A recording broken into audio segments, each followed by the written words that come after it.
देशाचे गृहमंत्री आणि भाजप नेते अमित शहा यांनी संसदेमध्ये केलेल्या वादग्रस्त वक्तव्यामुळे डॉक्टर बाबासाहेब आंबेडकर यांचा अपमान झाल्याचा आरोप करत भीम अनुयायांनी दिनांक 23 डिसेंबर रोजी परंडा येथे विराट मोर्चा काढला।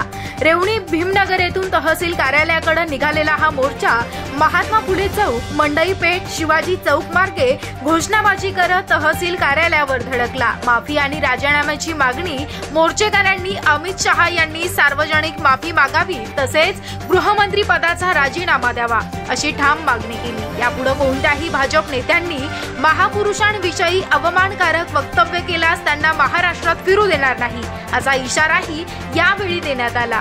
परभणी आणि बीड घटनांचा निषेध। परभणीतील सोमनाथ सूर्यवंशी हत्याकांड तसेच बीडच्या मस्साजोगेतील सरपंच संतोष देशमुख यांच्या हत्याकांडाचा निषेध करण्यात आला। दोषींना तात्काळ फाशी देण्याची मागणी मोर्चेकऱ्यांनी तहसीलदारांमार्फत महाराष्ट्र शासनाकडे निवेदनाद्वारे केली। मोर्चाला भीमप्रेमींचा मोठा पाठिंबा। या मोर्चात संजय बनसोडे, राहुल बनसोडे, रत्नाकांत पापा शिंदे, राजेंद्र निकाळजे, दीपक गायकवाड, संजय शिंदे, दादा चौथमल, तानाजी शिंदे, आकाश बनसोडे, उत्तम ओवाळ, गुलाब शिंदे, घनश्याम शिंदे, नागसेन चौथमल यासह भीमप्रेमी महिला आणि पुरुष मोठ्या संख्येने सहभागी झाले होते। महापुरुषांचा अपमान खपवून घेतला जाणार नाही।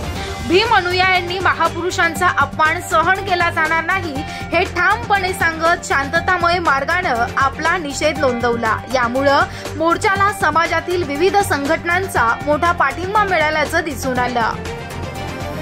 धाराशिव प्रतिनिधी श्रुती देगनाळ।